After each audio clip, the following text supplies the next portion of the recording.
मेरी भाभी की 15 साल की बहन ने आधी रात में मुझे अपने कमरे में बुलाकर बोली, मुझे तुम्हारे घोड़े की सैर करनी है। यह सुनकर मैं खुद को रोक नहीं पाया। फिर हम दोनों ने मिलकर पूरी रात। दोस्तों, यह कहानी उस समय की है जिस दिन मेरे भाई की शादी हुई थी। इस कहानी को शुरू करने से पहले मैं आपको अपने बारे में बता देता हूँ। मेरा नाम अनिल है और मेरी उम्र 21 वर्ष है। मेरी फैमिली में मेरे भैया और मेरी माँ केवल 2 लोग ही रहते हैं। मैं अक्सर शहर में रहा करता, लेकिन मेरे भैया की शादी थी, इसलिए मुझे गांव आना पड़ा। मेरे भैया गांव में ही एक कंपनी में काम करते हैं। मेरा फैमिली कुछ ज़्यादा बड़ा नहीं है, इसलिए मेरे भैया गांव से बाहर नहीं जाते हैं।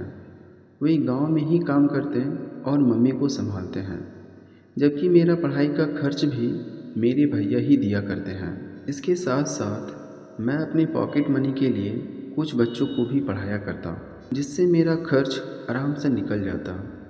मैं कोशिश करता कि अपने भैया से पैसे ना लूँ, लेकिन मेरे भैया मुझसे बहुत ज़्यादा प्यार करते हैं, इसलिए हर महीने वह मेरे लिए पैसे भेज दिया करते थे।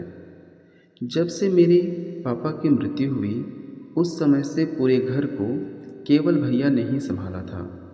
भैया हमसे लगभग 10 साल बड़े हैं। जब मेरा जन्म हुआ था, उसके कुछ सालों के बाद ही मेरे पापा की मृत्यु हो गई थी। मेरे पापा इस दुनिया को छोड़कर चले गए थे। जिस समय मेरे पापा इस दुनिया को छोड़कर गए थे, उस समय उनके माथे में बहुत सारा कर्ज था। मेरे भैया ने अपना पढ़ाई छोड़कर काम करना शुरू कर दिया ताकि वह कर्ज को चुका सके। मेरे पापा ने इतना कर्ज लिया हुआ था कि जब पापा का अंतिम समय आया तो लोगों ने उनकी बॉडी को ले जाने से भी मना कर दिया था। भैया ने सबको प्रॉमिस किया कि वह जल्द ही सभी पैसा को वापस कर देंगे। मेरे पापा को फैमिली से कोई ज़रूरत नहीं थी। वह हमेशा अकेले रहते और शराब पी पी कर अपने शरीर का नुकसान कर बैठे। लेकिन जो भी हो, पापा मुझसे बहुत ज़्यादा प्यार किया करते थे। लेकिन अब पापा इस दुनिया में नहीं हैं। मुझे अच्छा से पता भी नहीं है कि आखिर पापा को हुआ क्या था। लेकिन जब पापा की मृत्यु हुई, उस समय बहुत ज़्यादा हंगामा हुआ था। मेरी माँ ने मुझे मामा के यहाँ भेज दिया था, जबकि घर में केवल भैया और मम्मी ही थे, तो मुझे कुछ ज़्यादा जानकारी नहीं थी। लेकिन जब मैं मामा घर से वापस आया तो घर की स्थिति थोड़ा ठीक हो चुकी थी। फिर मैंने नोटिस किया मेरे भैया ने पढ़ाई छोड़ दी और वह काम करने लगे। मेरे भैया ने बड़ी ही जी जान से मेहनत से काम की और घर को संभाला। उन्होंने मेरा और मेरी मम्मी का खर्च पूरी तरह से उठाया। मेरे भैया समय से पहले ही समझदारी छा गया था। समय से पहले ही उन्हें जवान होना पड़ा। समाज की जानकारी भी उन्हें समय से पहले ही लेना पड़ा। अब मेरे भैया बड़े हो चुके हैं। अब उनकी शादी कराने की जिम्मेदारी भी मेरी माँ के ऊपर है। माँ ने एक लड़की देखी जो बहुत ज़्यादा सुंदर थी। जब मैं कॉलेज में पढ़ाई कर रहा था तो भैया ने मुझे कॉल किया और बोले कि तुम जल्दी से घर आ जाओ। मैं जैसे ही घर पहुंचा तो मेरी माँ ने मुझे बताया कि तुम्हारे भैया के लिए एक लड़की देखने जाना है। हम लोगों ने लड़की देखने के लिए गए। हमें लड़की बहुत पसंद आई। भैया को भी वह लड़की बहुत ज़्यादा पसंद थी। मैं बचपन से ही बहुत ज़्यादा चंचल था। जहाँ भी जाता सभी के साथ आराम से घुल जाया करता था और सबके साथ मजाक मस्ती कर लिया करता था। जब भैया के लिए लड़की देखने गए तो मैं वहाँ भी सभी के साथ अच्छे से बात करने लगा। जो मेरी भाभी बनने वाली थी, उसकी 2 बहनें थीं। वह लोग भी जवान थीं। मैं दोनों से बहुत ज़्यादा बातें करने लगा। उसमें से जो छोटी लड़की थी, यानी मेरी भाभी की छोटी बहन, वो बहुत ज़्यादा ही सुंदर थी। वह तीनों बहनों में सबसे ज़्यादा सुंदर थी। मुझे वो बहुत पसंद आई। हम लोगों को लड़की बहुत पसंद थी। अब ये कन्फर्म हो चुका था कि वही मेरी भाभी बनेगी। मैं इस चीज़ से खुश था कि भाभी की छोटी बहन के साथ मैं अपना टाका भिड़ा लूँगा। वह इतनी ज़्यादा सुंदर थी कि मैं उसके आगे पीछे हमेशा लगा रहता। शायद मेरा आगे पीछे जाना उसे भी अच्छा लगता था। अब भैया के शादी का समय नज़दीक आ चुका था। हम लोगों ने बारात लेकर शादी के लिए रवाना हो गए। भैया की एक तरफ शादी हो रही थी तो मेरी नज़रें दूसरी तरफ भाभी के सबसे छोटी बहन को खोज रही थी। मैंने पूरे शादी के समय उनकी छोटी बहन की खोज की, लेकिन उस समय भाभी के घर में बहुत ज़्यादा भीड़ थी, इसलिए मुझे वह नहीं दिखी। मैं शादी में इसीलिए गया था ताकि मैं उनकी छोटी बहन के साथ अपना टाका भिड़ा सकूं, क्योंकि मैंने एक बार ही उनकी से भेंट हुआ था। दोबारा मैंने उनसे कभी नहीं मिला। लेकिन मेरी किस्मत अच्छी नहीं थी। शादी के दिन पे इतना भीड़ था कि मैं उन्हें देख नहीं पाया। मेरे पापा नहीं हैं, इसलिए भैया के साथ मुझे रहना पड़ा। हम लोग शादी करके जब वापस आने लगे तब भी मुझे भाभी की छोटी बहन नहीं दिखी। मैं निराश होकर घर चला आया। घर आकर घर के जितने भी नियम थे वह सभी तैयार हो गया। अब के दिन भैया और भाभी का सुहागरात का समय था। भाभी का कमरा मेरे कमरे से जस्ट बगल में ही था, यानी कि भैया और भाभी के कमरे से कोई भी आवाज़ अगर आए वह आवाज़ मुझे साफ साफ सुनाई दे सकती थी। मैं एक्साइटेड भी था क्योंकि मैंने आज तक सुहागरात के बारे में केवल सुना था और आज पहली बार है जो मेरे भैया और भाभी का सुहागरात है। सुहागरात तो मेरे भैया भाभी की थी, लेकिन पता नहीं क्यों मेरे पूरे शरीर में अजीब सी करंट दौड़ रही थी। मैं तो भाभी के छोटी बहन के सपनों में लेकर खोया हुआ था।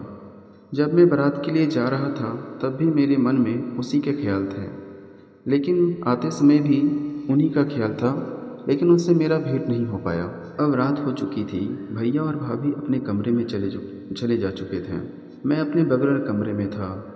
भैया और भाभी की सिसकियों की आवाज़ें मुझे अपने कमरे तक सुनाई दे रही थी। वह सब सुनते हुए मैं भाभी की तीसरी बहन के सपने में सोचते हुए सो गया। मैं अपने मन में इस चीज़ का इमेजिन कर रहा था जो भैया भाभी कर रहे हैं। काश उसकी छोटी बहन के साथ मेरा शादी हो जाए तो मैं भी उनके साथ वह सब करूं। और यह सब सोचते सोचते पता नहीं मुझे कब नींद खुली।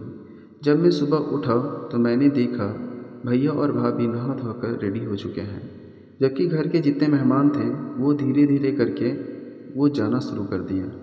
अब घर में केवल भैया भाभी और गिने चुने कुछ मेहमान ही थे। हमारे यहाँ शादी के बाद रीति होता है कि शादी के ठीक 2 दिनों के बाद हमें वापस लड़की के घर जाना होता है। मैं इस पर सोच लिया था कि इस बार मैं जब जाऊँ तो मैं भाभी की तीसरी बहन के बारे में पता ज़रूर कर लूँ। मैंने अभी तक उसका नाम भी नहीं पूछा था। अगले 2 दिनों में मैं तैयार होकर भैया के साथ जाने लगा। भैया भाभी और मैं, हम लोग 3 लोग भाभी के घर जाने लगे। जब हम वहाँ पहुँचे तो हमारी बहुत ज़्यादा खातिरदारी की गई, लेकिन मेरी नज़रें केवल भाभी की तीसरी बहन को खोज रही थी। वहाँ सभी कोई थे, लेकिन वह लड़की मुझे नहीं दिखाई दी। मैं कमरे से बाहर निकला और पूरे घर में उसे खोजने लगा। खोजते खोजते मैं टेरेस पर चला गया। जब भी मैंने टेरेस पर गया तो मैंने देखा वह लड़की वहीं पर छिपी हुई है। वह मुझे हर समय से देख रही थी। मेरी आंखें उसे ही खोज रही थी और यह बात उसे अच्छे से पता था। शादी के दिन भी वह मुझे से छुप छुप कर रह रही थी और आज भी वह मुझसे छुप छुप कर रह रही थी। जैसे ही मैं ऊपर पहुंचा, वह मुझे देखकर मुस्कुराने लगी। मैंने उसे अपनी ओर खींचा और उसके कमर को पकड़कर अपनी तरफ सटा लिया। ऐसा करते ही वह पूरी तरह से सिहर गई। उसके होंठ कांपने लगे। फिर मैंने उससे पूछा, तुम मुझसे छुप छुप कर क्यों रह रहे हो? मैं तुम्हें भगाकर थोड़ी शादी करूँगा। मैं उससे बहुत सारे हंसी मजाक करने लगा, लेकिन वह मेरे से हाथ छुड़ाकर भागना शुरू कर दी। उसका दुपट्टा मेरे हाथ पर ही फंसा हुआ था। जैसे ही वह भागने के लिए दौड़ी, उसका दुपट्टा मेरे हाथ से पूरी तरह से सरक गया, जिससे उसके शरीर से दुपट्टा हट गया और वह मेरे सामने बिना दुपट्टे के ही थी। वह सलवार सूट पहनी हुई थी, जिसमें से वो बहुत ज़्यादा ही सुंदर लग रही थी। पता नहीं क्यों मुझे उनके साथ एकदम प्यार सा होने लगा। मैं उसकी ओर भागा, लेकिन वो मेरे से फिर से छुपकर नीचे की ओर चली गई। उस समय मैंने देखा भैया और भाभी टेरेस की तरफ आ रहे हैं। मैंने उस पर फिर ज़्यादा फोर्स नहीं किया, क्योंकि मेरा आज ये दूसरा समय है। अगर कुछ हो जाए तो मेरी इज्जत जा सकती थी, इसलिए मैंने कुछ भी नहीं कहा। मैं बस मौके की तलाश में था कि जैसे ही मुझे मौका मिले मैं उसके साथ ढेर सारी बातें करूं। लेकिन फिर भी मुझे वह समय नहीं मिला। शाम होने पर भैया भाभी और मैं घर की ओर जाने लगे। मैंने उनसे उसका नंबर ले लिया। जब मैंने उससे बात की तो उसने अपना नाम सीमा बताया। मैंने उसका नंबर भी अपने मोबाइल में सेव कर लिया। फिर मैंने उसे कहा कि मैं तुम्हें कॉल करूँगा। घर आने के बाद मैं उस लड़की से रात रात भर बातें करने लगा। शायद वो लड़की भी मुझे बहुत ज़्यादा पसंद करती थी और मैं भी उसे बहुत ज़्यादा पसंद करता था। शादी के लगभग 6 महीने बीत चुके थे और 6 महीने से मैं सीमा के साथ बात करने लगा और हम दोनों एक दूसरे को पसंद करने लगे। अब मुझसे रहा नहीं जा रहा था। मैं अब उससे शादी करना चाहता था और बहुत सभी चीज़ें करना चाहता था। मैंने अपने घर में अपनी मम्मी को यह बात बता दी। मेरी मम्मी ने कहा यह ठीक नहीं रहेगा, लेकिन मैंने जिद कर लिया था। मैं शादी करूँगा तो केवल उसी से करूँगा। मेरे घर में इस चीज़ को लेकर हंगामा हो गया। भाभी को इस चीज़ से कोई एतराज़ नहीं था, जबकि भैया और मम्मी को इस चीज़ से एतराज़ थी। मम्मी का कहना था एक ही घर में शादी करना कहाँ तक सही रहेगा। मैंने साफ साफ कह दिया मैं शादी करूँगा तो केवल सीमा से करूँगा और किसी से नहीं करूँगा। आखिरकार मेरे जिद के सामने उन्हें झुकना पड़ा और भाभी ने अपने पापा से बात की और हमारी शादी का डेट फिक्स कर दिया। मैं बहुत खुश था और मेरी शादी सीमा के साथ कर दी गई। जिस चीज़ का सपना मैं सपना में देख रहा था आज वो मेरे सामने थी। सीमा मेरे सामने दुल्हन के लिए बैठी हुई थी और आज मेरी और सीमा की सुहागरात थी।